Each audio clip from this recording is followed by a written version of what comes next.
think everybody has to. I guess that was my NDA right there. The continue button. Yo, this beard though, my guy. It took you 2.5 minutes, Rodney. What happened? I said it before. You just ain't hear me. I already mentioned it. You ain't hear it. Admittedly, I will probably get this cleaned up today. You're right. Yeah, I had to do mine right before we stepped in. I just shade all my shit off. Yeah, what's up? You look like, what was that black cop name? Officer Mike? Officer What's up with you, man? Officer Mike. Another name that you would know unless you went to Columbia. But that's too funny. Welcome everybody to that Memorial Park podcast. You know what I'm saying? Say hello to all my Zero fans. What up, everybody? Before we start. Niggas don't exist. But yeah, man, we got Desmond Morgan, you know what I'm saying? Columbia legend, you know what I mean? We got Rodney, Thomas, or Rikai. I don't even know what you want me to call you right now, bro. Rikai, nigga. Thomas okay. is no. We got Rikai, you know what I'm saying? We already know global guy. You know what I'm saying? This is what he does. He's a global guy. This is what he does. You know what I mean? Well, I'm gonna start off with you, Des. Des, you know what I mean?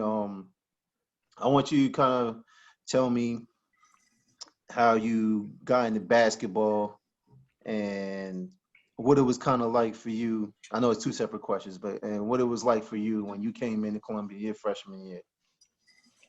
So that's fair enough. So I have, I guess, the advantage and disadvantage of moving into Maplewood from another place. I was originally born in Newark, New Jersey, spent my first 7 years there. Then I went down to Miami, Florida, and then I came to Maplewood for high school. So not knowing anybody, in 1997, I came up, I tried out for the freshman team. I played basketball, obviously, most of my life. Not formally, though, so no 6th, 7th, and 8th grade. Tried out for the basketball team, 9th grade year. Ended up making the freshman team. That was my introduction to my teammates over for the next 4 years. So, I mean, that was I loved basketball all of my life growing up, played it, and then moving to Maplewood, trying out for the freshman team, making the freshman team, just to kind of increase my love. I then was just put into a group of, at that time, 10, 12, 15 guys who just loved to play basketball. And that was what kind of grew and continued my love of the game. I'm not even sure if I answered your question, but that was my introduction to the group there. And just for clarification, who was the coach when you was a freshman? That was a history coach. That was his name escapes me now. He had a ponytail. Wow, my freshman coach. Yes, Coach Grant. There it is, Coach Grant. Coach Grant with the ponytail. That's right. He was he was the history teacher in the C wing over by the stairs. He was like Native American or something, right? That nigga. I can't confirm or deny, but yeah. That nigga hair was silky, boy. Rikai, I mean, I pretty much know a lot about yours, you know what I mean? We grew up together, you know what I'm saying? Yeah. So you remember my freshman year story? Remember I didn't go to tryouts. I want to get to that, but I want you to tell the younger ones, because I mean, to everybody that doesn't know, because you know we had a rich elementary school or middle school history for basketball too. You know what I'm saying? With the Y and you know what I mean with South Orange, we was always good. So you know what I mean. Why don't you tell us? Yeah. So I was born in Irvington, and we moved to Vauxhall, and then we moved to South Orange, and you know, like my father was a weirdo, so my mom married this guy who introduced me to basketball, and the first thing he did, man, he put me in this camp at South Orange Middle School, and it was like just imagine a gym of like 120 kids playing like half court basketball and everybody's going crazy. But there were few select players who were just like, you notice that, oh, this little nigga can hoop. So I put myself in that class.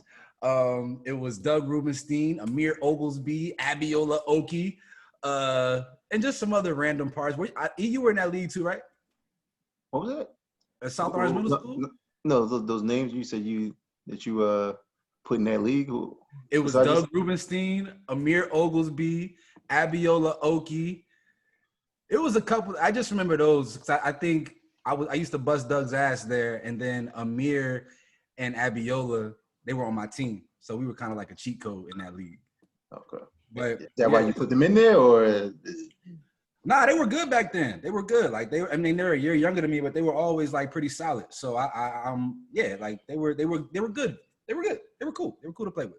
And then from there, man, like, you know, once I finally got into middle school playing with Doug, I actually got cut my 5th grade year. They cut me for Montgomery Meade, Monty, because Matt was on the team. And I'm like, are y'all niggas serious? Like, what? For Monty? Like, what? What y'all niggas need? Unlimited gushers on the team bus or something? Like, I didn't I didn't really get it. Whatever. So then we played Y, and then, you know what I mean? Like, me and Doug formed a little backcourt tandem with his father coaching us, and, you know, that was cool because, you know, he just let Doug do whatever he wanted to do, man. Shout out Mr. Rube, yo. I love that man. Yeah, I remember playing y'all, man. And we was in the Y, man. We went to like the regionals, man. We was in the finals, and we actually ended up winning the finals technically because the team we lost to cheated, was sneaking 6, 7, 13-year-olds on like a 12 and under league or some crap like that. So we technically won that regional in Pennsylvania after we won New Jersey. That was a good. Remember my little stomp at half court? Stomp, half freehold, baby. You know what I'm saying? Was crazy. Was Mr. Rube saying pull back then? Remember, like, Doug used to be Desmond. Nah, you told me that he did. That was in middle school. I don't know nothing about that. No, you told when me our about middle school that. team, Desmond, Doug used to be dribbling the ball up the court, obviously as the point guard, and he would cross half, and Mr. Rube would say pull. And Doug is my man, 50 grand, but he ain't have it like that to just be yelling pull to the nigga. like, yo, come on, dog. Like, I don't think you should be shooting them. Names will, people will remain nameless, but I've heard that about Mr. Rubenstein and his coaching of his son from back in the day. He used to have the aquamarine light for shooting. This is pre-Steph Curry, so all the light-skinned dudes got to thank Mr. Rubenstein because he gave it to him back in the day. The original Stephen Clay definitely came from Mr. Rubenstein's ball sack, man. Doug and Stephen Clay, for sure. So tell me about your same thing with Des. Your freshman year, it was a little controversial. It was a little weird, your path, but explain to everybody what happened your freshman year with Coach Grant, man. What happened? Nah, there's a lot going on that year. Yeah. Yo, I always got the weird path and journey. Like, I don't know. I've always been like a thorn in coach's sides. Even like on our YMCA team, I used to just like walk in. Like we would have a tournament, go to like McDonald's, and I would sit down, and Coach Dave, rest his soul, would be like, "Don't start any trouble, Rodney." I'm like, "Damn, I ain't even do nothing. I just opened my Big Mac." I remember that. My freshman year, man. You know, I was really horny, and, you know, around the time of tryouts, I was bullshitting, and I was supposed to get my physical. Remember, you had to have your physical in order to go to tryouts. You absolutely did. I kept putting it off, and then I finally got my physical done, and I never forget Alicia Simmons. I'm saying names. Alicia Simmons. Dropping. Yeah, we going like that. Like that, nigga.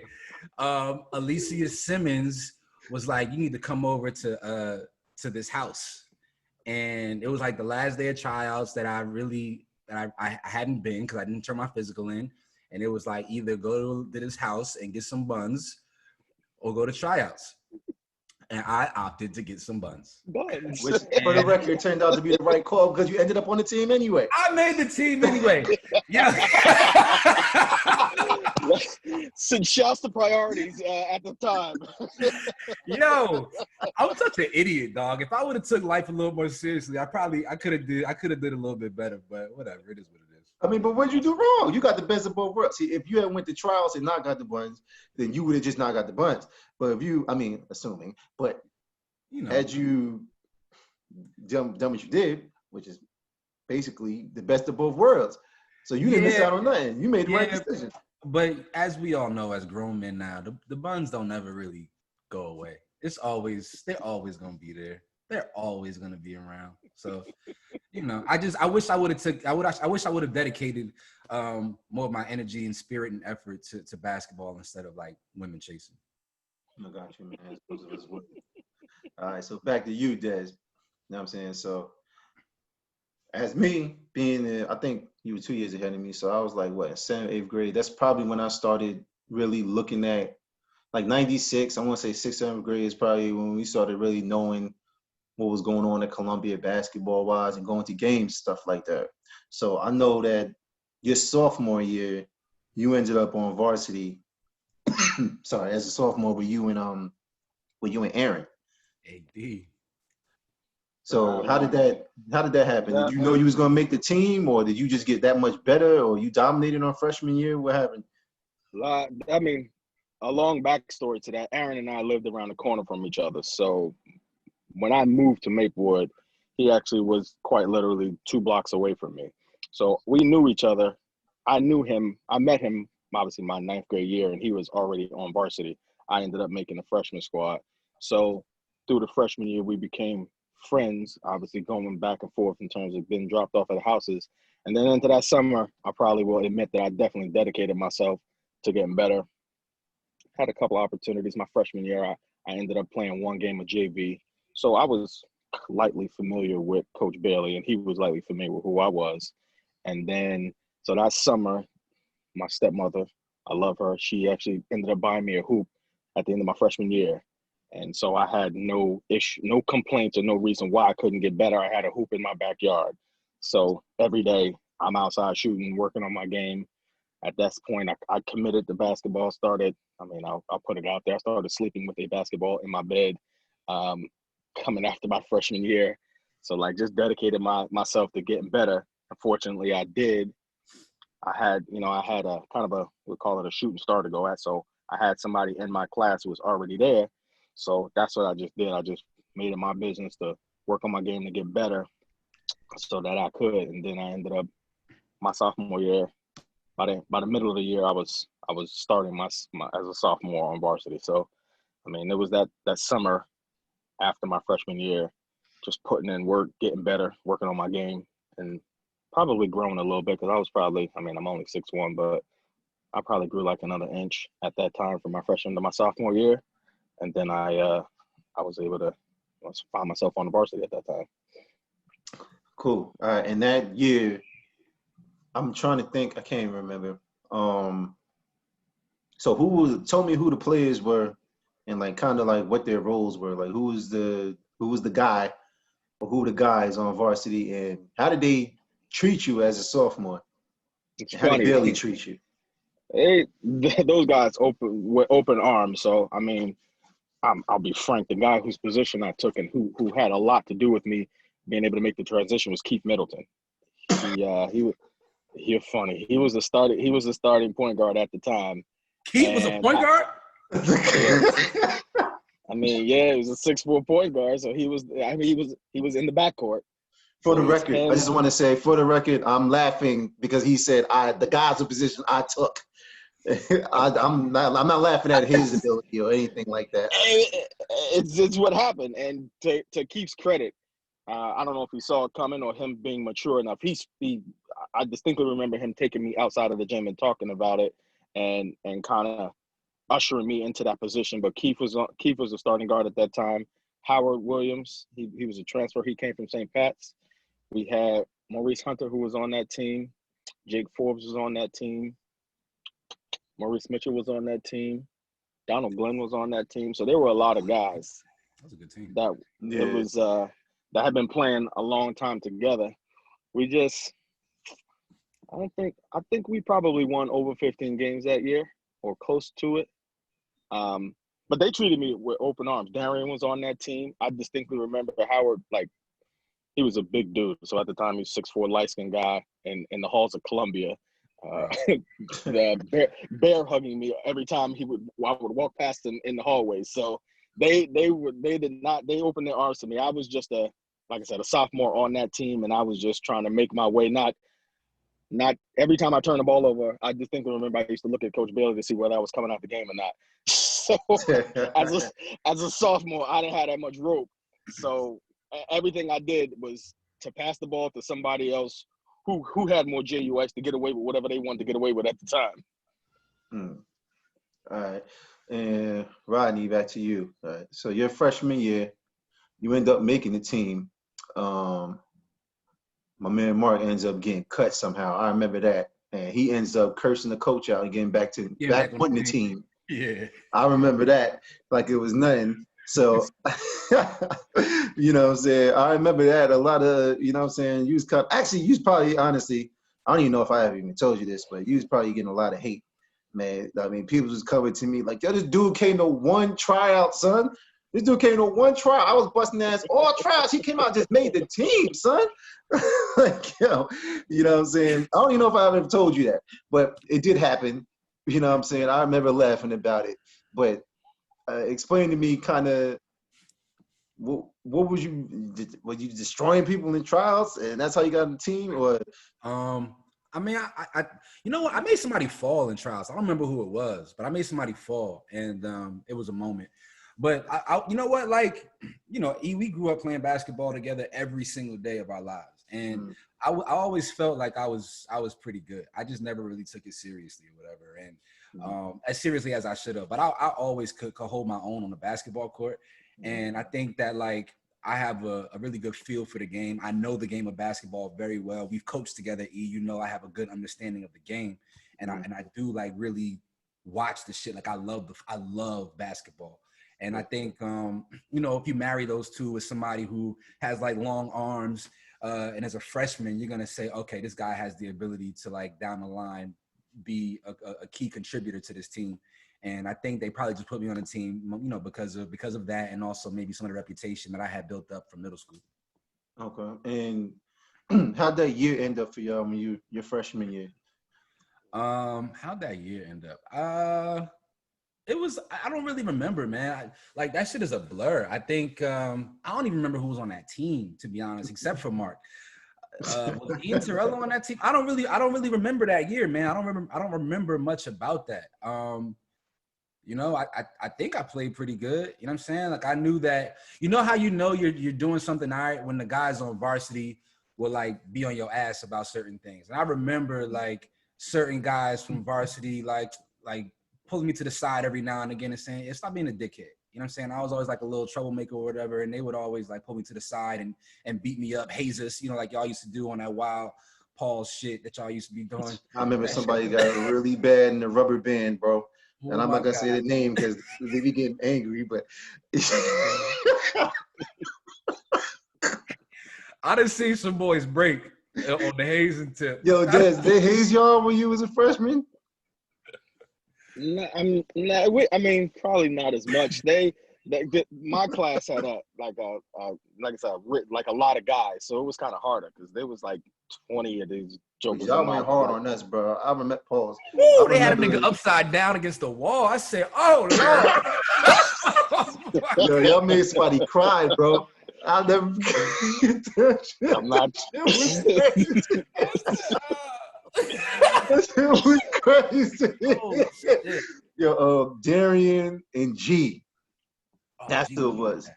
Darian and G, son. They was, as freshmen, son.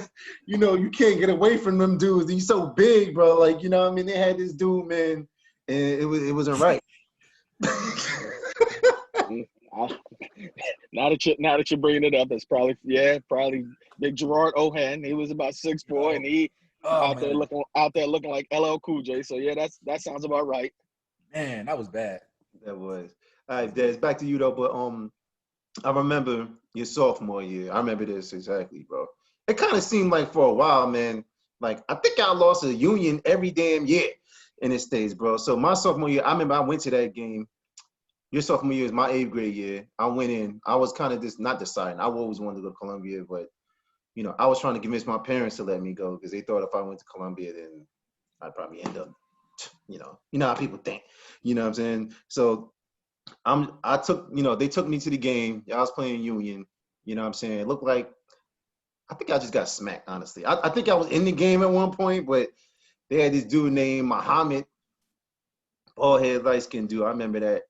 He was going crazy. So The crowd in Union, the atmosphere was always crazy. They hated Columbia people for some reason. so if I'm remembering that correctly, that was probably some dude by the name of LaForest Knox, if I'm gonna remember correctly, and Chris Chadwick at the time. Chadwick. Because they both went that in, and they had a big dude, white guy, Rob something or other, like kind of a Russian sounding name. But yeah, we lost to them quite a bit, unfortunately. But definitely, I think I distinctly remember my sophomore year we did lose to them. And like now that I'm kind of thinking back on it, that whole moment was a blur. I remember everything that you said. The atmosphere was crazy. They had a big gym. It was on one side of it. All the fans was on one side of the gym, and both, like I remember it, like both sides of the court were open. So like when you ran, there was nothing behind it except the wall. But yeah, we did lose to them often enough. But you were 100% right. The atmosphere over there, but we just couldn't get any wins over there. And now that I'm thinking about it, I'm a little disappointed in the things that I produced as a result of my high school career. Now that it's coming back up. All right. So I'm gonna move on to the junior year, right?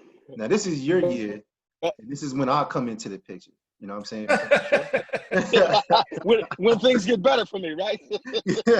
So I'll come in as a freshman, man. You know what I'm saying?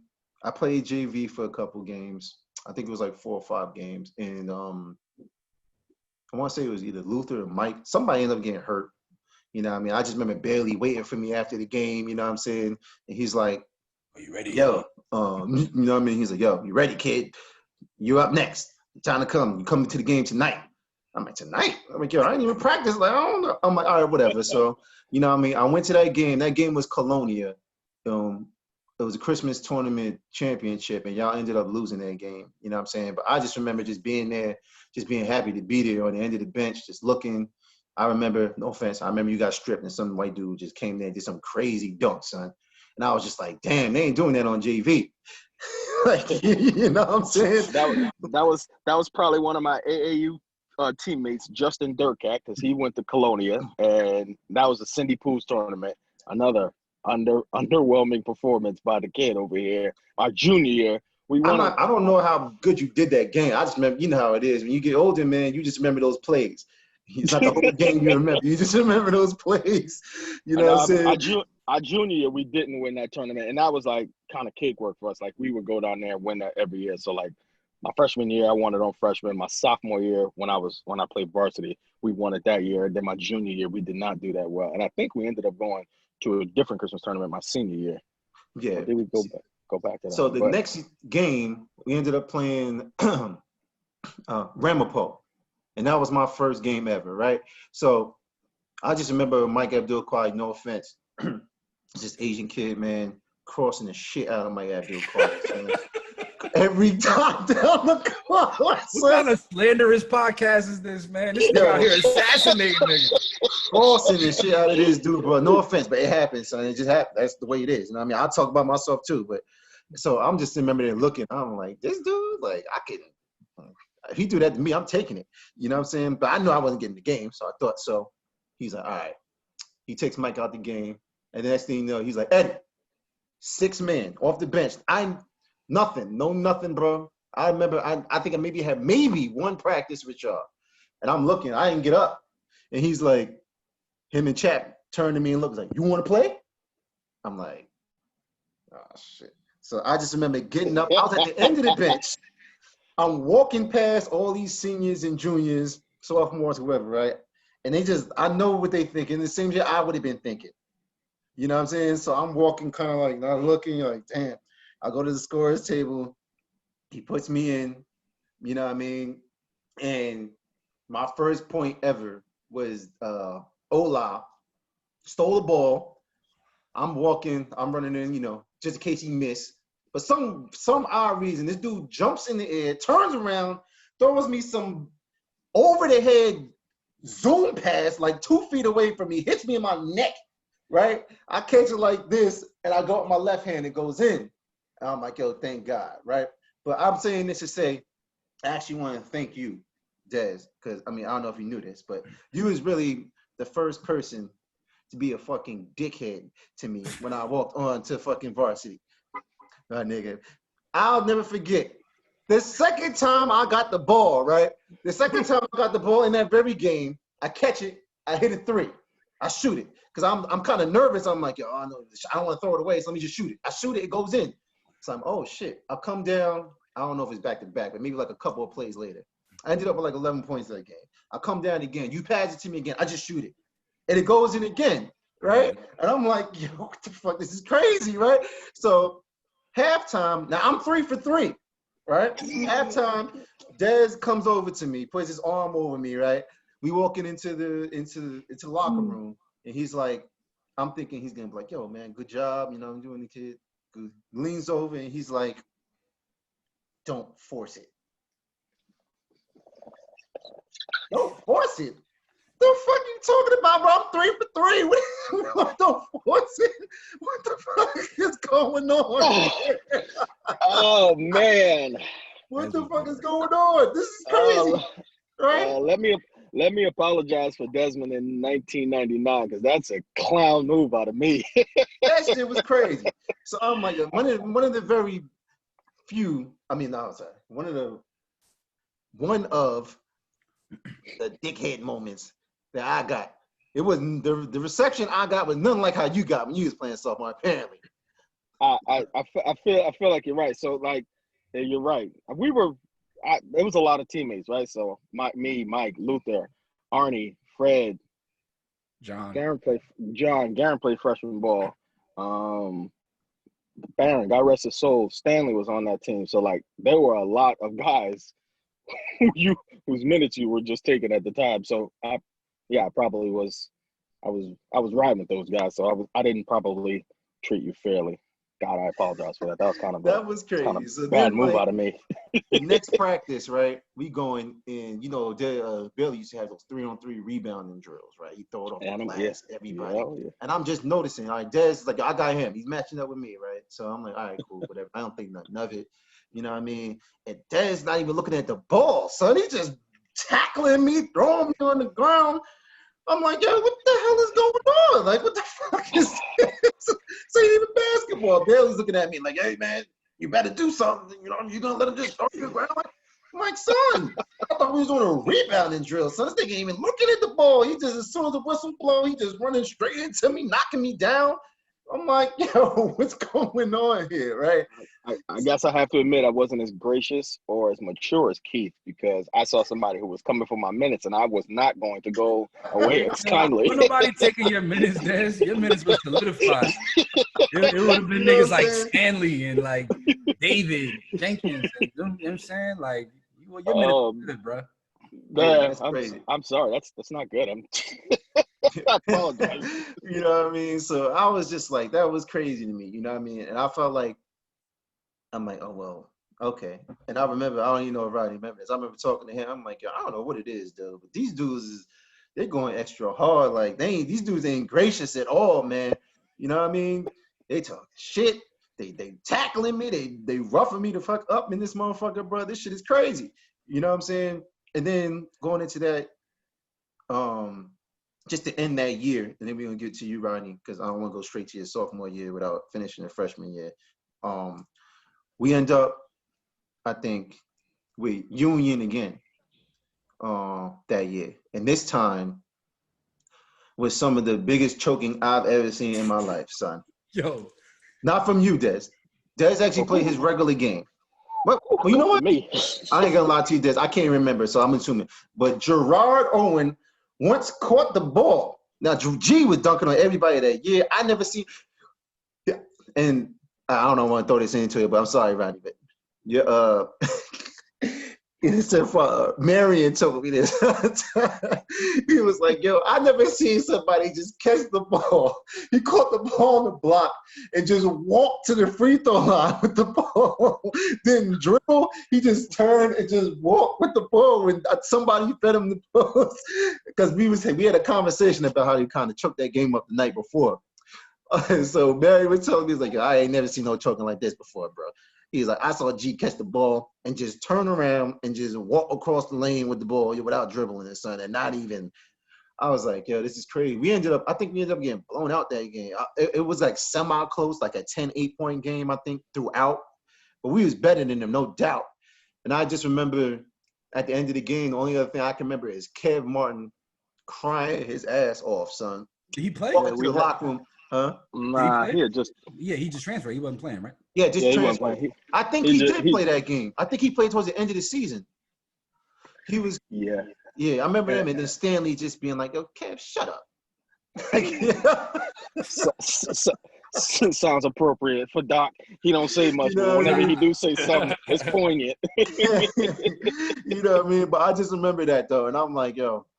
So like as far as your junior year, I think we lost to University too in maybe the first, second round of the counties, something like that. And then I think Seton Hall, the first time we ended up, it was like a classic kind of game. It was like they were like number one in the country at the time. Rob Sullivan, Tyrone Barley, all these dudes, and we took them to.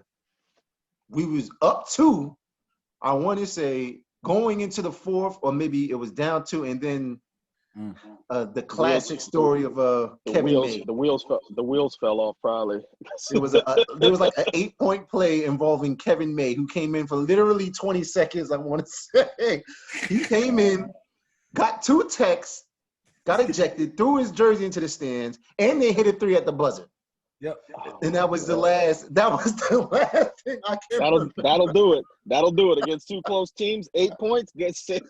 Nighty night for that one. Yo, let me ask y'all a question. Do y'all feel like there's something ingrained in like the Columbia basketball program that like is designed for niggas to like not excel at their maximum ability? Like because there have been some amazing teams that have been a part of Columbia basketball history, but they never actually reached their full potential. Like why do y'all think that is? I'll let you take that.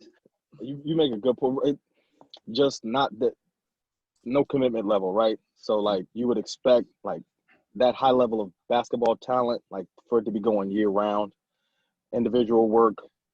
I'm not gonna point to coaching. I hate saying things like that, but like if it's like my year, somebody brought it up. Like we were never prepared to beat Seton Hall's flex offense, and they weren't. It wasn't like they were running something confusing. Like they ran the same flex offense, and we were never prepared for it. So like as I moved to college, and like there's preparation that goes on, like scouting the other team, knowing what the other players are doing, so knowing who you're going against, knowing what they do well, what they don't do well. Maybe that was not as prominent or prevalent at the time, but it's just like if you're gonna build a program, it's got to be something that's like everybody wants to commit to from all aspects, and that's probably not. It's not as important to people at Columbia as it would to other places, or let's call it what it is, where they need basketball to get out. So like. It's not gonna make or break the kids that are coming from Maplewood and South Orange. Like it's just not. We're not gonna say it's just something to do. But there's other communities that are very parallel and very similar to Columbia, right? So you could look at a Union, you could look at a Montclair. Like they do have like surprise runs in tournaments and stuff like that, right? And outside of like Jamil and them's team, who kind of broke the curse, we never did it. Like we never beat Randy Ford. We never beat what's Plainfield's backcourt? Muhammad and Dre. Abner Dabney. Yeah, Andre Dabney and Jamal Muhammad, I believe was his name. Like we were better teams. I don't know. It was always weird to me. It's like, damn, this kind of feels like something in the air. Now, that was gonna be one of my questions. I was gonna wait till you got to Des senior year, but I wanted to get to your sophomore year first. You know what I'm saying? But no, go ahead, Des. Answer that question. Now it's even still like some of the just the dynamics of Maplewood and South Orange. Like it's a two town school system. So like it's just kind of I'm not gonna call it segregated, but just private. It's just Maplewood and South Orange. So all of Montclair goes to Montclair High. All of the kids in Union go to Union High. I'm saying all the kids in Plainfield went to Plainfield High. So like they're pulling from a little bit larger of a talent pool, and they kind of wanted a little bit more, right? You know what I'm saying? Like I said how I got good. Like how did I get good? My stepmother put a hoop in my backyard. Like the guys who from Union, they promised on putting hoops in their backyard. They had to walk to the courts, and they had, you know what I'm saying? So like it's just that small, like very small nuanced things would definitely make the difference. And now that's being rehashed, like gosh, I was kind of disappointing in my high school career. Jesus. Cool. All right, so okay, after so it's like starting your sophomore year. Your sophomore year was kind of like it was a crazy year. It actually will have like some influence on Columbia history, man. Like, you know what I'm saying? We had legendary coach, we had Chap, you know what I'm saying? We had and then we had a replacement coach that wasn't too I don't know how to say it without explaining it to him, man. I don't know. People didn't respond to him well. You know what I'm saying? Who was it? I don't even remember his name. I just remember his face, and all he used to say was hands. Oh yeah, the white military dude with the buzz cut. No, that's Bender. That was our junior year. I'm talking about what's the dude? All hands. Remember? I remember the speech, but I don't remember what he looked like or nothing. Yeah, he was terrible. You know what I'm saying? Just to say it. I was trying to keep away from that, but I couldn't describe it. He was horrible. Come on, but you said that you done killed everybody else. Right, no passing on this podcast. Now he want to be PC. Put his name and his social out there. He talking shit about the niggas he gonna see every day. The guy, he'll remember his name. He's like, I don't want to disrespect that man's legacy. Hey, he might be a guy that I need for a job or something one day, brother. But nah, you had people don't remember though. You had one of the most best JV teams of all time, bro. Y'all was undefeated until I can't remember who y'all lost to, but y'all was undefeated. I think maybe until Seahawk Prep possibly. But I just remember there was just a whole bunch of turmoil going on between sophomore class. It was like you, Mark, Doug, and then you had like Matt, Fritz, Omar, who I'm gonna have on later, and H was with us. That I had on, but it was just like it just seemed like Perm. All these other dudes, just like y'all was good, but y'all didn't get along. I want to say, or maybe it was just like y'all didn't like. I don't know what it was, man. Yeah, but well, you gotta remember, like a lot of those guys, because that varsity team that year was really loaded. So a lot of those guys on that JV team were juniors playing JV. And a lot of them, you know, they love the game of basketball just like we all do, and they wanted to be in a position to have a varsity uniform, even though those uniforms were also terrible.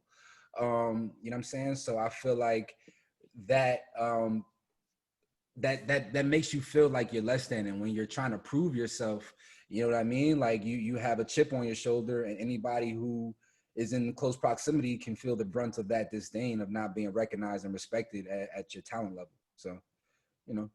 And they weren't better than us, so there's also that. Casually on the way out the door, the niggas wasn't shit anyway. So there's also that element. And you guys, I don't think, and you lost. Do you know when you lost?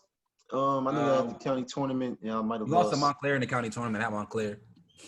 Okay, and that was kind of like an underachievement, right? I remember because y'all was like the number 1 seed, or like number 2 seed, or something like that. One seed, yeah. We weren't supposed to lose anything. Again, we had all juniors on our team. Like we all these old ass niggas with beards, mustache, and licenses. We supposed to win the JV county tournament. So you think that was the problem though? You think it was because of like the friction, or was it like the coaching? Like, is that what you would say? Nah, man. You know what? I just feel like we didn't really like each other. You know what I'm saying? Like at the end of the day, I just feel like, yeah, like there's a lot of personalities. Like I'm a big personality, right? Like Omar's a big personality. Matt Mead is a big personality. Like there's all these like funky parts, and you try to put them together to be cohesive. And it worked for a while when Chap was there because he didn't care about that. And he would punch us dead in our chest if there was an issue. But then when he was gone, that element, you know, just that glue that he was wasn't there to hold us together, and so people just started like infighting, and the rotation got different, and all of that different type stuff. It's funny you say that. So now that I think about it, right, like that disdain that you speak about on your team was not around in any of my teams. Like we all liked each other. Y'all was all were all friends together, yeah. Y'all Right. the same year. Y'all were the same year. Like it wasn't like that for us. But I remember those. I mean, that varsity team was really good, but we beat y'all a couple of times in practice. Like we used to really push y'all. It wasn't like no pushover shit. Like we used to go at it for real. We had all the juniors. Oh, now you yes, we had niggas who was technically supposed to be on varsity. On varsity. Whatever. Nah, if it wasn't really that loaded, like then that wasn't a normal JV varsity team. Like, you know what I'm saying? We had like 10 seniors, and then you had me and V, and then you and Ramon and H, I think. And I think that was the only 4 underclassmen. So it was like, on a roster of 15, everybody is pretty much 11 guys who were seniors probably at that time. So let's get to that year, Des. This is the cream of the crop year. This is Des is the man. You got Kev Martin, 6'8" piece. He's bringing in D1 prospects. I mean D1 scouts. You got John Arthur, who's probably like the most underrated man in the county. You know what I'm saying? Yeah. Loaded. We were loaded. We had guards. We had Mike, Luther, myself. Arnie got hurt that year. Stanley. We had Harold. We had like you said, Kevin and John. Well, our roster we were really good. We ended up underachieving at 20-4. We lost to 2 teams. We lost to Eastside twice, and we lost to Seton Hall Prep twice. So, how the hell does that happen, bro? 20-4, you lose the 2 teams, and then we lose in the first round, and then we lose in the quarterfinals of the counties, bro. Like, I know that had to be a big disappointment to you, but what do you think? Huge. Like, I don't understand that. Like, what do you think was the problem that year? Like, that was the best team I've ever seen. Columbia High. I've coached there until 2015. So between 96 and 2014, that was the best team Columbia High School ever had. They had every position covered, probably except for like maybe point guard. I knew you was gonna say that. Good for him. You knew that was coming. You're right. And to the point, why did we lose to Seton Hall Prep? We lost to them. We had the experience playing them. I had played them 8 times, and I'd lost to them all 8 times. But what was the difference? We couldn't stop their flex offense, and we were probably better than. We had more talent than them by the time we were seniors. But yeah, that was the first year that I think we should have won. Like, there was no excuse. Absolutely. Just we weren't prepared. Like, now that they had been running that flex offense with Bob Farrell for, let's pick a number, 15 to 20 years, and we still didn't have any counters, like what to do, how to prevent it, and we lost to them. And then same thing with Eastside. I think we lost to East. They came into our house the last game of the year on a mission to beat us because they knew that's what they had to do, obviously. But we got kind of casual in the counties. We got a bye. And then we showed up. We thought our talent was going to take us somewhere, and they had Randy Foy, NBA player. Little difficult to guard that guy. You know what's crazy? I tell people they forget. People don't know. Like, Randy Foy started his name upsetting Columbia that year because James Bailey. I remember in practice that. Before that, they were like an 8th seed. They was like either 8th seed or a 7th seed. Yeah, but we was the number 1 seed. They was in the watch on conference though. That's a different conference. Yeah. But like I'm talking about, but when they went in the seedings though, they told us, we were like the favorites in Seton Hall. So it was like when we played them, we were supposed to beat them, and it wasn't like we didn't go into that game knowing who they were. Like, you know what I'm saying? Like, Randy Foy is a future NBA player. He's like on New Jersey's all high school team of the decade. Like, he didn't get that type of attention from our coach or from us in practice. The practice before then, like, it was like, oh, they got some guy Randy Foy. We saw. I knew who that nigga was. I knew who he was. Him, and they had a lefty from France, Sam, and they had a couple other players. They had Dave McSwain, Calvin. Dave was on that team. Calvin, yeah. They had a squad. And they like I said, they came in with a chip on their shoulder. They came up 78 and saw how nice it was in Maplewood, and they said, we're gonna beat these boys, and they beat us by 5, I believe. But I remember the end of the year that block from Randy Foye on Mike Abdul-Qawi. Remember that his feet touched his head, or what was it? He hit his head on the backboard, right? Didn't he get hurt or something like that?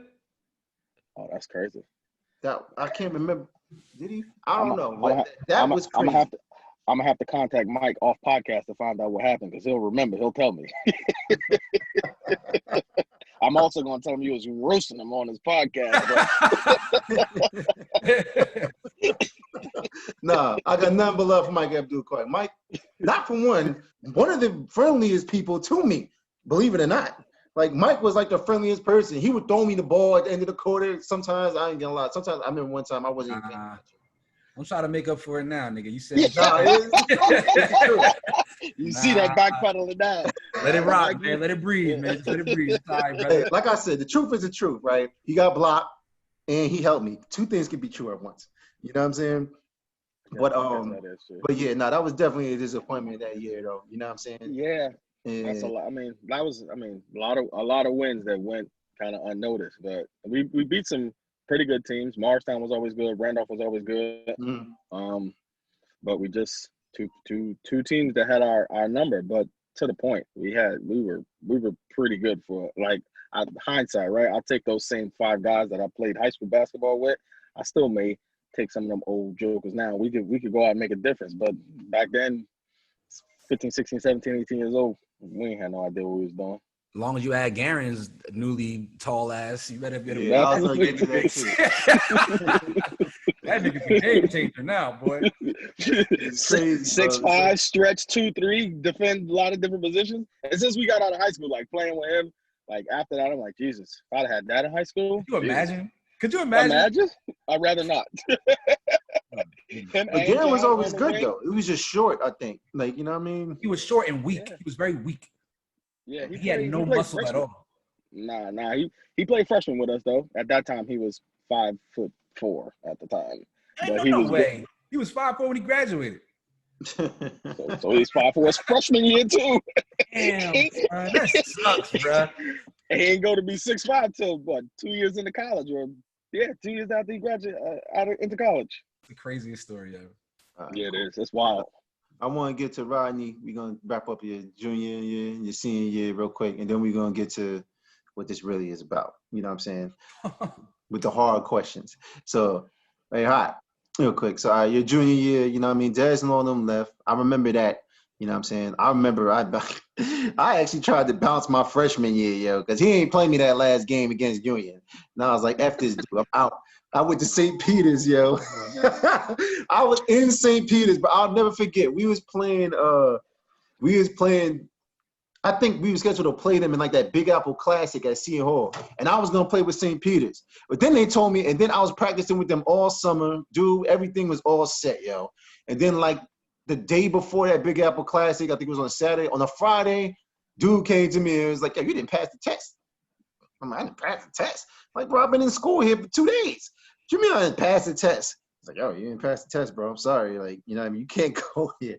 I tell you, that was crazy to me. Then I had to come back to Columbia, but they never knew that I left.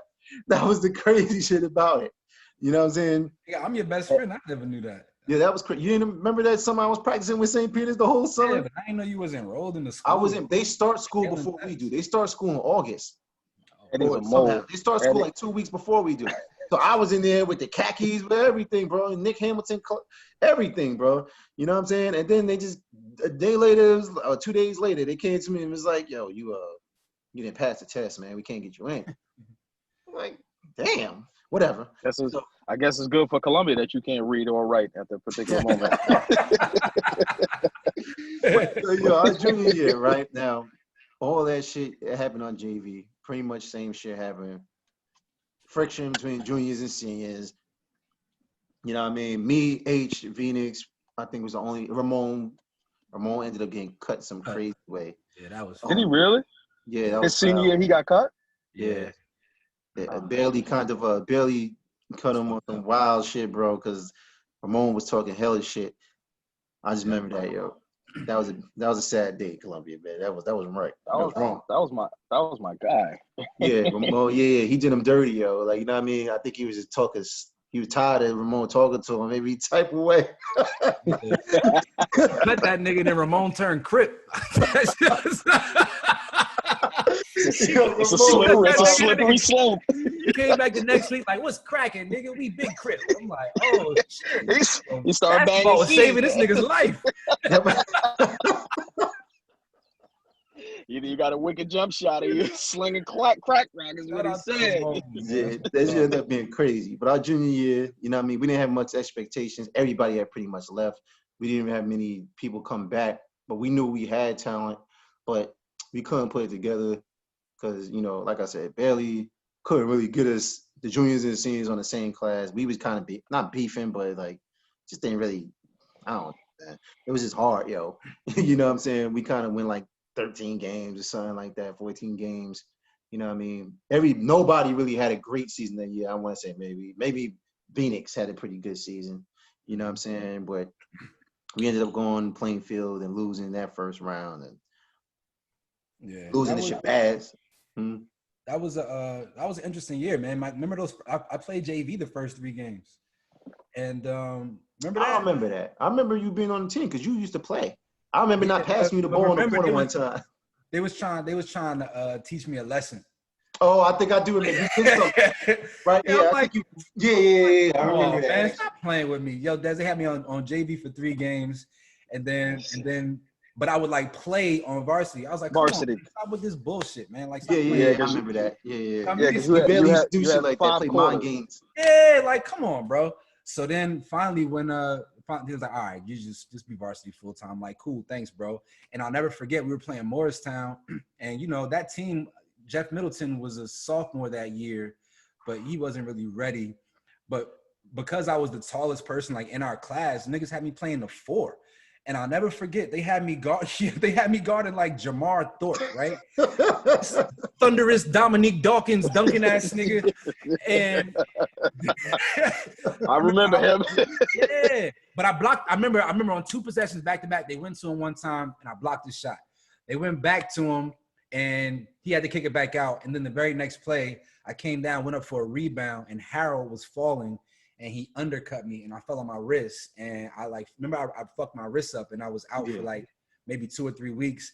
And then I finally came back, was playing a little bit, playing good minutes, and then I blew my knee out. And doing that dumb shit, scrimmaging JV. That nigga Dale, what was the last name? I'll never forget that nigga for that.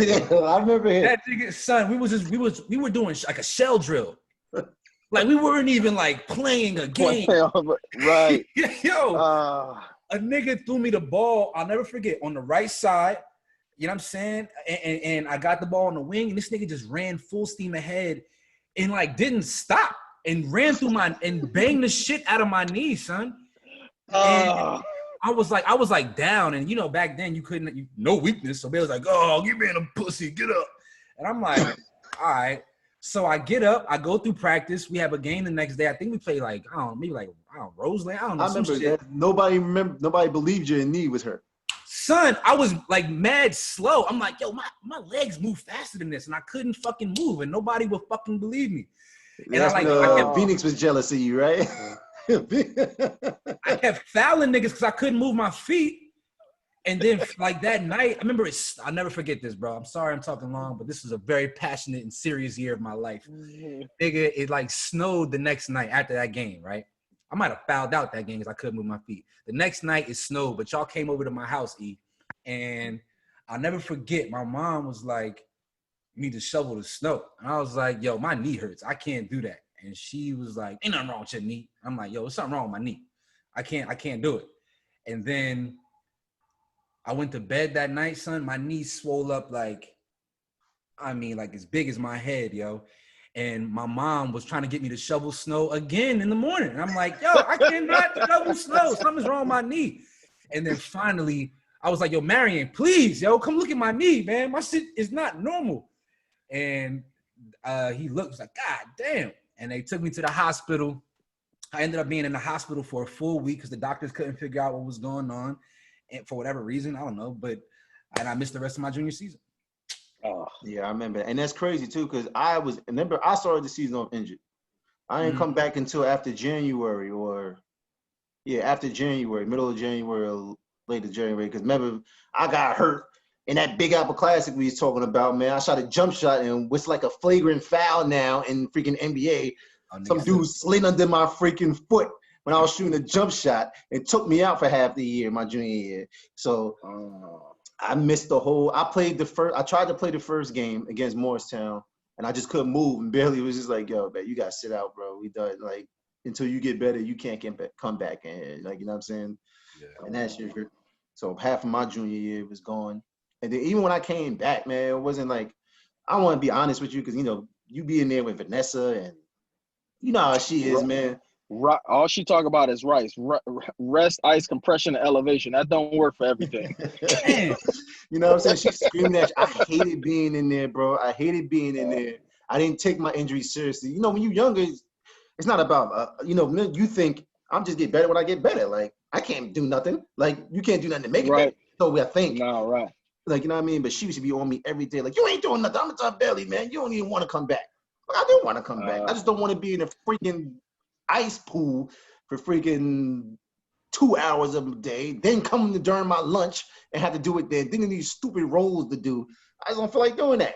You know what I mean? Yeah. Now, on my behalf, that was kind of bad. So to your point, right? Like, if you're gonna take basketball seriously, your training room is big enough for 3 people. How you expect the nurse people back to health if you got a room? Like, I distinctly remember that training room. So if you had more than people with 2 extremities in there, like it was too full. You got an ankle in there, a wrist in there, and the room was not big enough for that. And I remember the table over there where she used to tape us. Yeah, that was not ideal. She was doing all sports.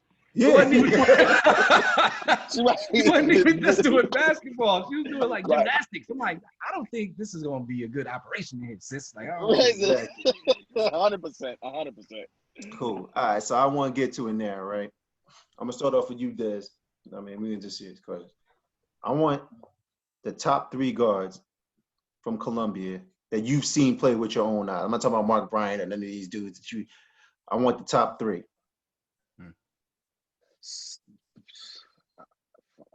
That I've seen play. That you saw play.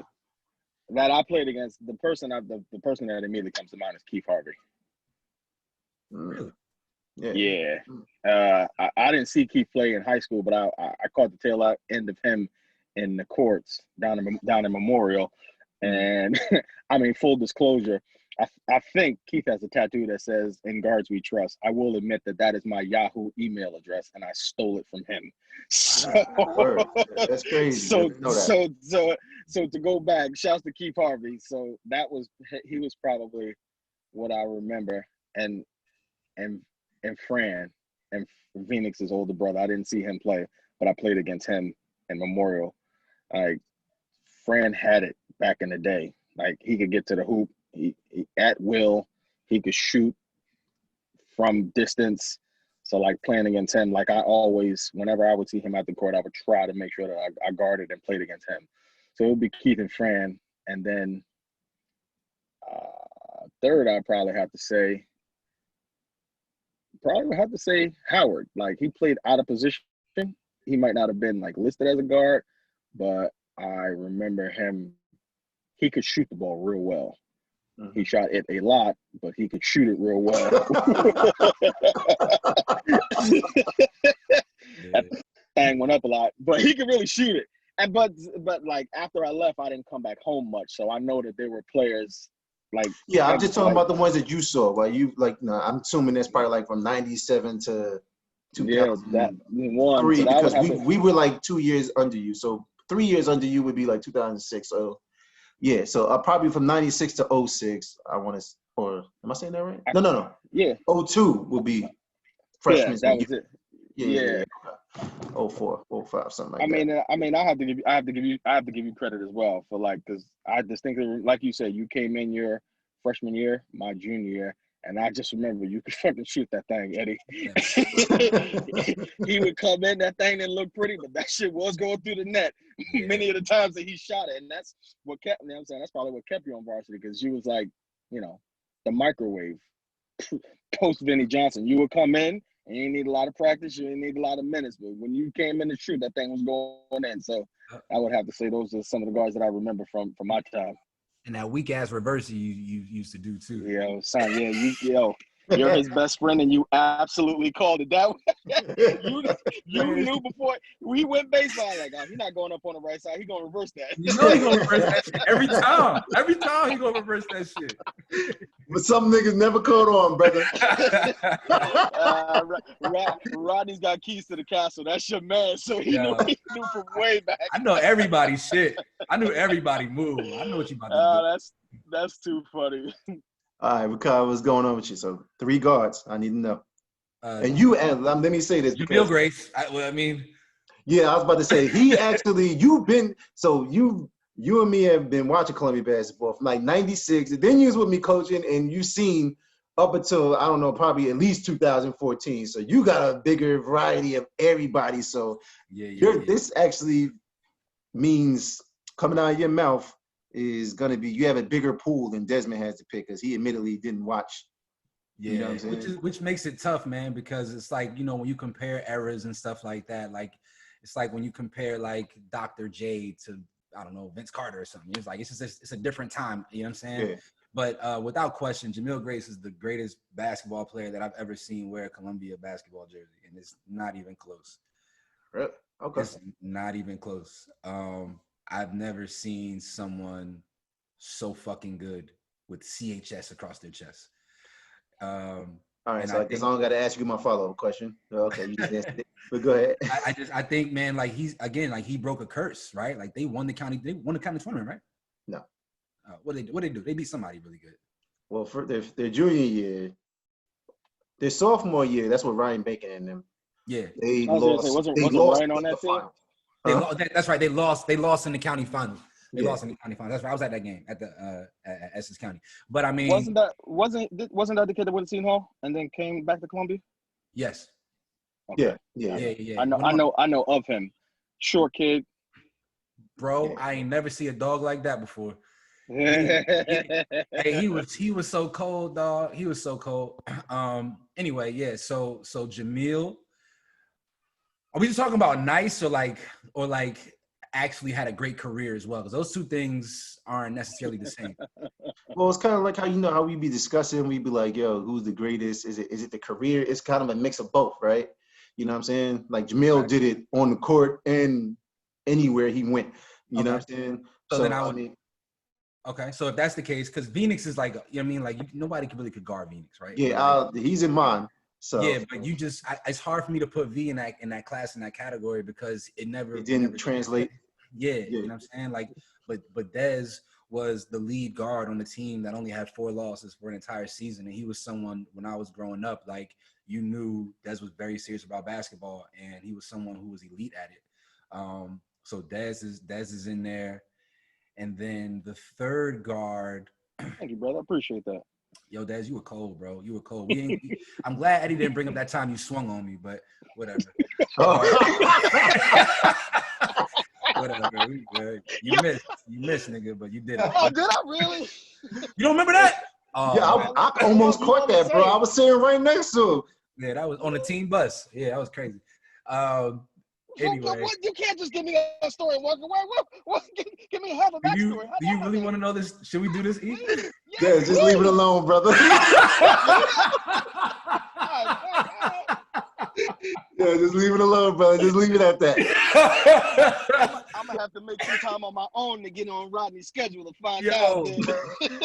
That shit was so funny, dog. It wasn't funny in the moment, but it was funny as fuck. It was funny. Oh man. Fuck. And the third guard, man, I'd probably go Yvonne Raymond. Yeah. I didn't see him play, but he came up like shortly thereafter I graduated, right? He was Jamil's backcourt mate. Yeah, them boys could go. It was different, man. Like Yvonne was dunking on cats and doing shit. Like he was just strong.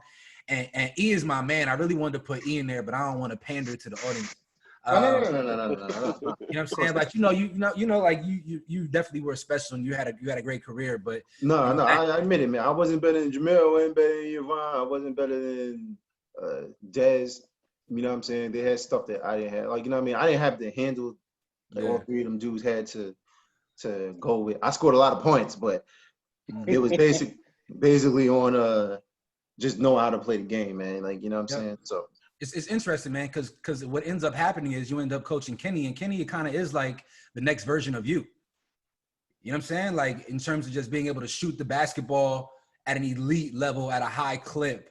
And he might not have known the game as well as you did when he was playing in high school, but he was someone that he could shoot the cheese, and you had to respect it, and you had to pray up, because he would light your ass up, and you'd be like, oh, this kid has 20 on us already.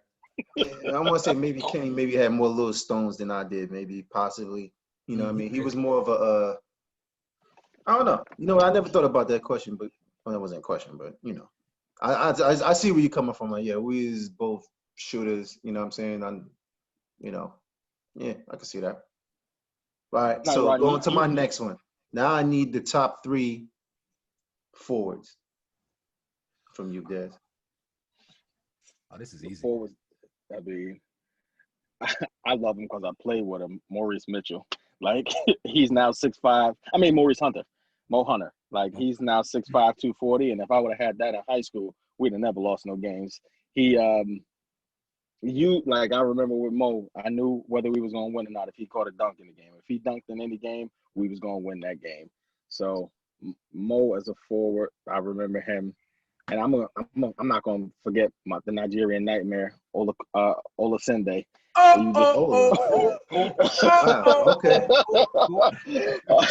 That, like, Rodney said, you got one move to reverse. O had one move. It was a drop step, but wasn't nobody gonna stop that drop step. You get it to him, and he was undersized. He's probably like 6'3". So, and high school, that's not that tall, but he battled, he played, he rebounded out of his area. And that drop step is what I remember.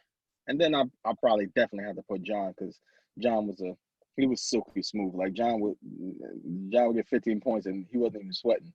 He ain't sweat, he ain't do nothing. You just be like, oh, that's John. Trail 3, put back dunk, corner jump shot. Sure. And John's shit kind of came out of nowhere, right? Because I remember he just went from, I mean, I don't really remember hearing how good he was before actually seeing how good he was.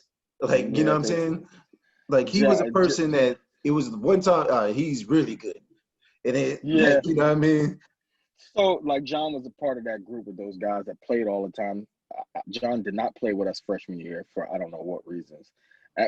Maybe his parents probably didn't let him play, but by the time his sophomore to going into his junior year, like, John was already 6'5", could handle the ball. You know, he didn't really have to shoot the 3 at the time, but could shoot out to 17, 18 feet.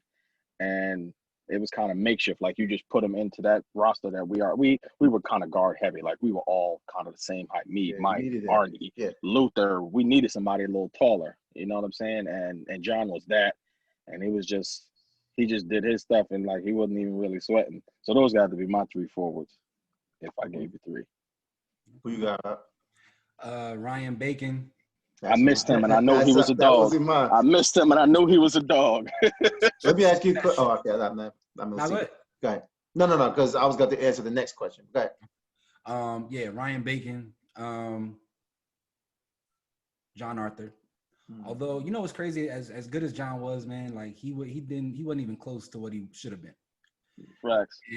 That's scary, man. Didn't want to be the one to say it, my brother, but yeah, I tell John that shit all the time. But you know what I realized as an adult playing basketball with John? That motherfucker don't think the game very well. You know, like, his basketball IQ is pretty low, and that's my man. So we be playing at we played at LA Fitness, and I'm like, son, what are you doing? Like, what's wrong? Nah, cause you supposed to. And I'm like, who taught you the game? The courts, the streets, the courts. So no pick and pop, John. Just go out there, run, jump, shoot. That's it. Man, but if he would have had the IQ and the cojones, John would have been a high D1 prospect. For sure. Yeah, it's like easily. He definitely should have played at Temple. I don't know why that didn't happen. But anyway, all right, so we got Ryan Bacon. I could tell you chasing skirt. He is my respectfully. Twin. Right, exactly. And then third is tough. Like, remember, I transferred my senior year. So yeah, that's why I didn't ask you about that, because it was a Columbia. Where'd you go to your senior year? I transferred to West Orange. Did you really? Yeah, we got a new coach our senior year, and we had like an open run or whatever, and I threw a behind the back pass. This nigga blew the whistle and said, "We don't throw behind the back passes." And I was like, "Oh, I'm out of here, bro." He gone. I'm going, peace. And this one time I had me at the 4 again. I went to West Orange. We were like the number 14 team in the state. And you know, I got to play the 2. So yeah, whatever. Yeah, you wasn't playing the 4 of them big ass niggas. Yeah, them niggas, that team was huge, all them criminals. And then lastly, man, I'll go Kevin Martin. I don't know if I'm gonna do just front court. Kevin was dominant. He was so big. You know what I mean? Like he was a beast. That was definitely. I think you named mine. Mine was Kevin Martin, John, and Ryan Bacon. You know what I'm saying? With Namdi as a honorable mention. Yeah. You know what I mean? Could have went Jeff Middleton on you, but I didn't. I kind of slept on Ryan. His team did a lot of winning, but like I remember Ryan because his brother was in my grade. So Jason Holmes, like I remember Ryan in his backyard. Like whenever we get over there, we were always playing ball. But now you're 1,000% right on that. Little annoying ass crybaby. When he was young. He was younger. Yeah, he's like, why is this nigga always crying? But he turned out good, man. He did, man. He sure did. Mm-hmm. All right, just 2 more questions. Start with you, Des. All right, so after all that being said, the greatest player to play at Columbia in your eyes that you've seen was? I mean, to that point, I probably have to, like, what I've seen, it's either going to be, it'd be Yvonne or Ryan, because, right, like, your goal as a high school player is to go Division I, and both of those guys did that. So, oh, yeah, but, you know, people, not to say this is them, but, you know, I just want, but you, not off, just with because, you know, sometimes, like, you know, people go D1, they ain't supposed to, or some people are better in college than they were in high school. Sloan Baptiste. Yeah, right. Yeah. Like Sloan, right? Sloan. I look at Sloan now. He a legit 6'5". He be dunking the ball, everything. But now it has to be those 2 guys, because like from the time that I was there, like those were the only guys. And even to you know shortly thereafter, I mean Howard went D1, but I ain't gonna say he washed out, but he didn't play there that much. I did not go D1. Kevin went D1, but he transferred a couple times. Not but he did. But it would be like I said, they'd be either Yvonne or Ryan, because. This is what I'm saying. So you believe that Yvonne and Ryan, if they were playing in 2001, would be better than you? On my team? Probably. Listen, I'm not saying Yvonne ever looked up to me, but we played the same position and we wore the same number. But yeah, he probably would have got my minutes, because he was like, now I see him now, like he's 6'1", he's athletic, he shot it well, and he probably defended. So like, yeah, he probably would have got more. I would have probably had to work fucking harder. So if he was in my class, I probably had to work on my game more. I would have had somebody to push me harder. You know what I'm saying? He was a dog. Yeah. The most disappointing player that didn't live up to their potential was. I might take myself after listening to all this fucking losing that I did. Jesus Christ. Losing in the Cindy Pools tournament. Losing twice to 2 teams that we should have beat my senior year. So, like, I guess if I'm going to be the leader on a team, close to 60 games we won, but none of them you can remember. Not close to 60, maybe 45. Because I know we won like 17 my junior year. So that's 37 right there. And even if we, you know what I'm saying? So 45 wins and no wins to speak about. So kind of like, I don't know, a modern day Dak Prescott. Lots of winning in the regular season, no winning when the fucking cheese binds. Well, that's because we played in that bullshit ass conference. It was, and I see they moved it now. So like the conference is much larger now. It's like 20 some teams in it now. But yeah, it's a lot different of the structure. Yeah, I mean, I'll be honest. Like we should have won. We should have won more. And like I was talking to you before, like 2001, Devin Giles, somebody I played YMCA basketball with, his team Shabazz ended up winning the whole state in 2001. So like that margin of difference, you know what I'm saying? Like, because if we'd have won that game against Eastside, Shabazz would have been what, 1 opponent, maybe 2 opponents away from us for us to win something different. So like, I don't regret anything, but like if I'd have had like a scotch more push, yeah, man, we'd have been a lot better. We did things in like parks and stuff, but not not when the lights was Oh, on. when the So count- that'd be yeah. disappointing. Right, now that'd be disappointing for me. That what it is. It still is. You know what I'm saying? Like I talk to people, and when you talk about it, you're like, oh, well, we won a lot of games, but we didn't win no games that mattered. Okay. Unfortunately. Now we already know what your answer is, right? Because you answered it before. Greatest player is Jamil Grace. Yeah. Who was the most disappointing player? All right. So to be a disappointing player, that means that there have to be high expectations of you, right? So, because I mean, I could very easily point the finger at myself and be like, nigga, you should have been a lot better than you should have been, or than you were, right? But in terms of like somebody having high expectations and not meeting those expectations, I think it comes down between two guys who I love both very dearly. One of them is on a call with us right now, Desmond Morgan. You know what I'm saying? Just like I remember being a freshman and like really just admiring Desmond and thinking that he was so fucking good. Everybody admired Des, hell yeah. And not even thinking it, like knowing that you were so good. Like Des was so fucking strong. He would put that arm up, you couldn't go past like motherfucker. All of that, right? So when you have that level of skill, when you have the green light that Des had, and you have the team around you that Des had, like when you look at everything in its totality, being the lead dog, you had the big head on the flyer, right? Like that was a thing. Like if you had the big picture on the flyer, nigga, like I never got that picture, by the way. I remember. I never got it. Okay, all right. Well, you got a big head, so maybe I'm just. But that's what you're talking about. My actual one on my shoulders. But no, but Des though, that team, that 01 team was pretty disappointing, and I always feel like you guys should have went further. And I think that team's fate, the coaching was never going to be adequate, but I feel like that team's fate rested pretty much squarely on your shoulders. And you know what I'm saying? And that's not a knock. That's just in regard. You guys had a great season, but I know you could have did more. And so because of that, it would either come down between you or a guy who nobody could ever guard, defend, or stop. He had a legacy and a legend that permeated through Essex County, but it never translated to the court. And that's my nigga, Phoenix Nicholas. Yeah. You know what I'm saying? Like, you say couldn't the stop name again? Phoenix Nicholas. Oh, like, sure. Yeah. You couldn't, you know what I'm saying? Everybody on Seton Hall Prep was scared of V. You know what I'm saying? I don't think we ever had a guy in a Columbia jersey that Seton Hall Prep was afraid of. Like, I used to hear whispers like, yo, man, he made Eric Fleet fall. Like, oh, like, I don't know, man. Like, we can't guard that guy. And then it just never quite translated to the kind of success that he should have had. And I think that V is one of the elite talents to ever come through Columbia, but it just never panned out the way it should have for a guy with that much ability. Yeah, I mean, in Dez's defense, though, man, I gotta say, bro, like, it kind of was like, you kind of had two other players on that team, though, that had the same. I mean, he's a 6'2" guard, right? We had a 6'5" dude that could do everything on the court, and we had a 6'8", 6'9" dude that was the equivalent of Shaquille O'Neal in high school, bro. You know what I'm saying? I don't think anybody else. Kevin's 6'11". He's at 7'4". Kevin's 6'11". So he's 6'11". Like, and remember, he used to drop step and not pass the ball out. Remember that? And bring the ball down. Yeah, I remember all of that, but it doesn't matter because in high school the game is guard oriented, and so you play from the outside in.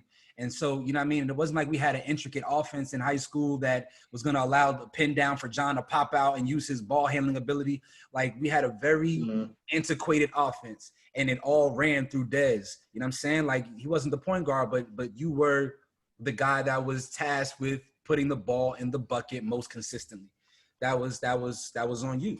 And, you know, I get it. Like I said, those teams were great, and Dez had a great career. Like, he had he's one of my top 3 guards of all time I've ever seen play. But I just know what else could have happened should, I get you. But do you think that has something to do with, like, not having – I mean, I don't really want to – Hey. I mean, no, it was kind of like we didn't really have a point guard, bro. Like, we did, but nobody on – like, you know what I'm saying? Like, when all the good teams, right? Ryan Bacon had Jamil Grace. You know what I'm saying? He had the best player in history in Columbia. Ryan's a big, so you got to have a Jamil Grace, yeah. Yeah, you know what I'm saying? Or you got who else? Well, everybody else was on that team. But, like, you know what I'm saying? Not having, like. So I'll take your point. So, like, I did not have a consistent point guard. I had a moving target at point guard. So I had 2 or 3 people who were trying to fill that position. That was Mike and Luther at the time. And yeah, not you had a lot on you, so you had to play point guard and you had to play scorer, primary scorer. Right. You know, because John was probably the most talented player on the team, honestly. But for sure, the go-to scorer is you, though. Like, you know what I'm saying? Like, whenever I remember you came and we was playing Seton Hall, man. I had another good game against Seton Hall, my sophomore year, and I was in the game at the end of the game, and I remember Dre High got up on me, we inbounds the ball, and I see somebody running across the court, running to bring the ball up the court. I didn't want to bring it up anyway. I didn't really care. You know what I'm saying? And it was somebody all on you. It was you. It was Des. Like, I got it. We was either up 1, down 2, or up 2 and down 1. It was one of those situations. It was like under 2. It was a crucial possession. You came and got the ball from me. Don't ask me what happened next. I can't remember. But I do remember you getting the ball from me, though. I think we turned it over. Dumb shit. But that shouldn't be your responsibility, though, as the you know what I'm saying? In the NBA, yeah. High school basketball, dominant guards did everything. Yeah. So more responsibility, right? That was my responsibility. If I'm going to be the best, I do have to take all the responsibility, and if that includes ball handling, I did. I did not like to bring the ball up, but if I was right, I like to do other shit with the ball. Both of y'all niggas. Mark Jackson with the shit. I know. Right. I'm more interested in getting that cheddar up, but I mean, it was a lot. So you had a lot happening. Like the 2 people who played point guard, you know, they were trying to make names for themselves too, right? So they wanted to be somebody, get their name in the paper. So like, were they looking to get me the ball as often as they were? Maybe not. You know what I'm saying? But I mean, it's to Rodney's point. It's still disappointing now. I mean, Eddie is a lot lower on Mac than I am. On who? On Michael Abdul-Kawi. Like you're a lot low. I don't think Mike was that bad. I think. What did I say he was that bad? You said he didn't have a point guard. And you said he was ass. Hold called him a bitch ass nigga. What else did you say? I said the nigga ain't shit. I said we had Desmond, they had John, and we had Kevin, and we didn't have. He wasn't on that level. Like, you know what I'm saying? He wasn't on their level. Like to his position, he wasn't to his position what they were to their position. He wasn't as good as what he did. Well, no, if he was a point guard to that level, then we're talking about a top 3 team in the state, right? Like it's high school basketball in a community. You know what I'm saying? It's at a public school. So you know what I'm saying? Like that's just what it is. You can't have elite prospects at every position. But I think that he was adequate, and I think that yeah, he was cool. But when moments got big and things got tight, we had 2 guys at least. Nah, not even John. John wasn't that back then. He said he always had his shirt in his mouth. But we had Desmond, who I always felt was able to rise to the occasion. And there were some moments that, you know, it didn't happen. And again, like that's just the long and short of it from mine. And I can say this, you know, just full candor, Des, and without being scared of saying it, because you're not gonna swing on me like you did when I was a sophomore. we gotta circle back and find out what happened then, because that shit was crazy. I remember like yesterday. I know E does too. I mean, yo, you with the Des. I'm gonna ask you this question before we say it, man. I'll put it on if you want me to. But do you want to know what happened? Absolutely. Okay, go ahead, bro. All right, hold on. I got some money. All right. So you were. I will not say names for this story. But there was. I think I may know what this is about. Okay. There was a woman involved. Yeah. Okay. I'm familiar now. I remember. I definitely remember running the hallways looking for the assailant as well. That wasn't you, but yes. Okay. Yes. So there was. There was. I've heard that story, but that I would like to know. So we good now, or do I need to tell the whole story? Nope, you're good. I know what it is. Nope, I'm familiar. Yep. Oh shit. Wow. That was I mean, shit. Yeah. God bless America, and good, I've grown love and appreciation for you now. I don't feel the same way I felt about you as a sophomore. And fucking to my point, I'm going to apologize about that. That was not good on my part. Nah, it was cool, man. You missed, man. And, you know, certain things. Yeah, I don't know. That moment, you know, it probably lends itself to helping me in my current career, man. If we're gonna be honest, like just always having the gall to just say some shit that probably, you know, get me got, but sometimes I'm gonna say it regardless. It's cost me some interesting moments in my life. Oh man. I'm just gonna end it with one question. Actually, you know what? I have a question I would like to ask too. We forgot to touch on the elephant in the room, which I forgot was James Bailey. We talking all this and forgot about the teacher in the room, man. You know what I'm saying? Des, I need your honest thoughts on James Bailey. I'll be back while you answer this. I mean, if I'm, like Rodney said, it's high school basketball in a public school. So you can't expect a ton of like high level coaching, X's and O's, preparation. Like he don't have a budget. Like his assistant coaches are not responsible for doing things at other places they are. Things did change later on with another coach, but I'm not going to mention the name. Right. He gave us a little bit of the tools.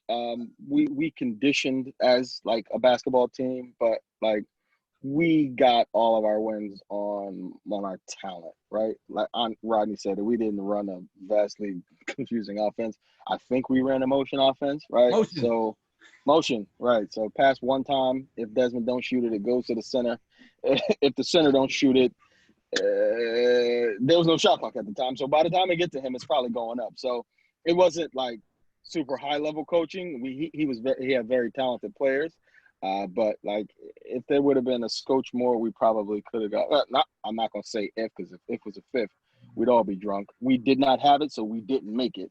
But not great. You know what I'm saying? I remember the one like probably coaching tidbit that he tried to do was take us to Essex Catholic to go scout them before they played us, and then they proceeded to beat us by 20 points. That was my junior year in the counties. That's who beat us in the counties. What did Aaron hit y'all for? Aaron was on that team. I don't know. He didn't play. He was on that team. He had that. Gerald. That was your sophomore year. Sophomore year, we played together. Yeah, okay. Gerald was on that team. Bawaki was on that team. And they politely, we went over to their gym in our tracksuits, and we got embarrassed the next time we played them. We weren't ready for that moment, but not great at all, not great. But like I said, it's high school basketball. I think he was the dean of students there. Dean Bailey. So like that was his primary responsibility, to keep food on his table, to keep his children fed. So basketball was something extra. So, you know, not ideal. And you know, I just need from Des, my fault, before you go. Matter of fact, go ahead, Rodney, because I'm the next. I have one more question. That's it. Yeah, I mean, from my lens, man, like as somebody who eventually ended up being on the coaching staff at Columbia, I think that there wasn't a true commitment to the community. And you know what I mean? Like, I feel like it really is unfortunate that a lot of kids in our community grow up without coaches who are truly invested in them as people, and, you know, and recognize the opportunities that exist for the young men through basketball. And I don't think he took it serious. I remember him suppressing people's letters. Do y'all remember that? Like there used to be letters that were mailed. Remember, people used to go into the office and be like, "Yo, what's this letter right here?" You don't remember this? I heard about it. Yeah, that's illegal, man. You can't. That's crazy. Like, I don't remember that. Yeah, so it used to. I remember that. I remember that being the talk. Like niggas was like, "Yo, like what's up?" So, you know, unfortunately, like that's just what our community had to deal with for a long time. And you see what happens. You see guys who really should have been, you know, D1 prospects and then should have gone to school for free, who didn't get a chance to. And, you know, when you don't have that level of commitment from your coach, it spills over, you know, to game preparation and all of those things. And so I think that Bailey was a bad coach. I do think that he threw me a bone one time, though. He didn't have to let me back on the team when I got suspended for my drug thing. But he did. I appreciated that. but it doesn't take away from the fact that like he was still a bad coach. You can be a good guy and a bad coach. Okay. And Des, before you go, bro, I just want one moment in Columbia history that sticks out. When I say Desmond's Columbia high school basketball career, I just need to know. I mean, we talked a lot about lowlights, man, in here. Let's give me a memory of something that you could think of right now that you think, all right, listen, this is something that me and my friends always talk about when we get around each other. Like, yo, remember that game, or remember that practice, or remember when this dude did this? I mean, the games, most of the games are a blur for me. Like, I know what happened, but like I don't remember a lot of the moments. I'll be selfish. I think it was the first half of my Seton Hall game at Seton Hall. I think I had 15 in the first half. Ended with 19, so my second half was trash. That would be one thing that I remember. But outside of that, the thing that I remember most about it, and selfishly, it's about me. I would lead the team out of the door to start the game. So like I distinctly that I remember that, and I definitely remember two more things. Julian Brody, when we would take him on the road, when we would be beating teams, the loser games that we would be winning, it would be get your hats, your coats, and leave in their gymnasium. And again, more things to start the game. Like we would be interrupting people's national anthems with our clap, and then our prep before you got to leap higher for the cheerleaders to start the games. They just stopped that cheer, bro. By the time my junior year came, they wasn't even doing that cheer no more. What happened to that? Yeah. So those things to start the games and to end the games is what I remember most about my career. I mean, and obviously my lifelong friends who I've played basketball with all the time, but it was those few things, and selfishly that one game of Seton Hall. My first half of Seton Hall, not the second half. It was garbage. 2 years ago. It probably has to be my junior year because Jamar was that the year that we was winning? The year the game I was talking about? Yeah, it definitely was, because that was at their place. So that was like Jamar was on that team, Anthony was on that team, and a couple other people. But yeah, that'd be it for me. Rodney, nah, no, you got some memories, brother. Oh man, highlights. We want like something positive, right? Well, I know Des needed some highlights, man. So he was looking down over there. So I put his to be positive. But I know you got some stories, man. I think and thought the world of you. Shit, I remember text on me an alley-oop against Seton Hall Prep.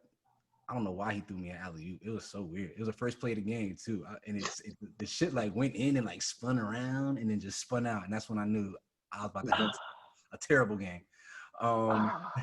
It was bad. I think my favorite memory is Phoenix probably making Fleet fall. You know what I'm saying? Like those were like they used to just sun us, and so it just felt good to see like a close friend of mine having that kind of moment on a big stage. We all know what those Seton Hall Prep games were like, so just to see him making somebody fall, which is all we really cared, not all, but which is a lot of what we cared about back then. It was dope. I remember being really excited for E as a freshman. And watching him make shots on that stage, like as a brother, like more than brothers, like I lived at this nigga's house. I mean, like I remember having like tears in my eyes, man, like just being so happy and excited for you. When you got an opportunity to be on that stage and you took advantage of it and you never let it go. So I was always proud of that. And then later on, being a coach. Just seeing the magnificence of Jamil and Yvonne up close and personal is one of the memories that I take with me everywhere. And I people don't really understand when I brag about the kids that I had an ability to coach and time to coach, how special they were to me, man. Those guys are so unique, and still to this day, like I think so fondly of them.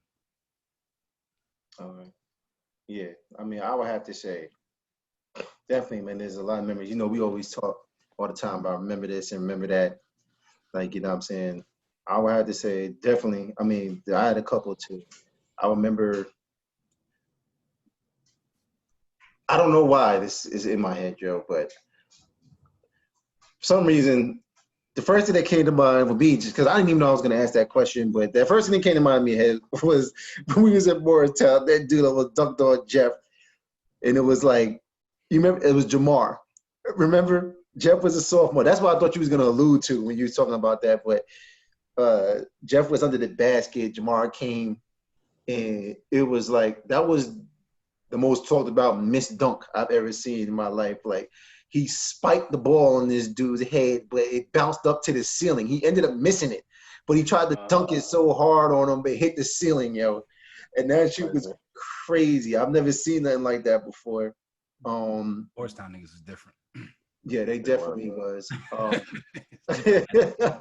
don't know what they was eating over country, there, and yo, them dudes, and I swear to God, and Rodney knows this. Like, yo, when I first went over there, yo, Desmond was like a superstar in high school or something. Because when we went to Morristown, I swear to God, this is on my mother. My mom's there, like everything. They're like, hey, you know Des Morgan? You know Desmond Morgan? I know Desmond Morgan. Like, you know? Like, I don't know what, you must have terrorized these dudes the years before, man. Well, because I played with some of those guys up there on my AAU team. So I can't remember his name, light-skinned kid, but I definitely remember playing them. Huh? Lattimore. Yep. Hey, you know who he's married to now? Remember that girl Ebony that we got in that car accident with? Lattimore? Yeah? Yeah, they got married. Oh, God bless them. Casual. On the way out the door. Hey, hometown love, right? Yeah, it's dope. Yeah, that's crazy. Oh man, I was about to say something. I had a good one and I forgot. Damn, I can't even remember what I was about to say, but it was a good one. I remember those bus trips. Most definitely, man. The bus rides was crazy, man. Like, you know, I remember, like you said, remember that when Des swung on hot. That was crazy. I remember when Mikhail busted an orange over Mark's head. Oh, that's great. I remember when Matt, me, and Sloan used to get on each other about how dark they was. And, that was good. Never ending conversation between them two. Matt told Sloan like he was baptized in motor oil. And that was, even Chat was laughing at that. That shit was crazy. And them bullshit ass, what's names we used to get? The oranges. Snacks. Yeah, them snacks. Motherfuckers used to be dying over them snacks, bro. People used to be stealing them shits. I just remember it wasn't that serious, and that's why I remember. But yeah, that's what I remember. That shit was crazy, man. But you know, stealing from Seton Hall. Stealing from Seton Hall is a part of Columbia high school basketball history. Breaking into Seton Hall, stealing, finessing young college students out of their Taco Bell money. That's crazy. And Domino's, because they had the Domino's on campus. I told Yvonne, I'm like, yo, you know the reason why people, like, why it's so strict the way it is now is because of Rodney and H and Matt. Garen. And yeah, these motherfuckers used to go there, bro, and terrorize that place, bro, to the point where they stopped letting motherfuckers in. Yeah, I used to steal everything. We stole Remus Carl. I had a Remus Carcanis jersey. I had a Darius Lane jersey and short set. Remember that Fila warm up you had? Yeah, the white and blue joint. Fire. Yeah, when we was down at A&T, I remember that. I'm like, damn, bro, that shit's crazy. How do you just walk in and steal shit like that, like without anybody knowing? I remember we went there one time. The one time I decided sneaking, because you know I was always scared to do shit like that. So you went in, he's like, oh, come on. I'm like, all right. They told us we couldn't get in. We went around to the pool, snuck in the door. Yep. The same dude that told us we couldn't get in was coming towards us in the doorway. And we saw him coming, but we couldn't. We tried to get out the door. The door, once you get in, you can't get out that way. So it was locked. So we banging on the door, like, yo, how the fuck we gonna get out? Dude came down. He's like, yo, ain't y'all the motherfuckers? I was like, yo, I'm just trying to find a bathroom, yo. Rodney ran, tried to get out the other door. And when he saw me, he's like, yeah, man, we was trying to get in the bathroom. That's all we was trying to do. I was a dickhead. He said Rodney ran. Nah, dude, he could see he couldn't see Rodney. He saw me. It was like a staircase. So I was on the second staircase. He couldn't see Rodney. So he saw me and was like, all right, let me go down another staircase, see if there's any other people down there. He went down another and Rodney couldn't get out the door. So he was just like, yo, the same thing he said, bro. I'm trying to find a bathroom. Like, you know what I mean? But nah, I want to thank both of y'all for coming on here. I know it's supposed to be like 20 minutes, but it ends up being like an hour and 45 minutes. You know what I'm saying? I appreciate that. I appreciate the time. You know what I'm saying? I know you got a lot of shit to do. You know what I mean? You ain't have to do it.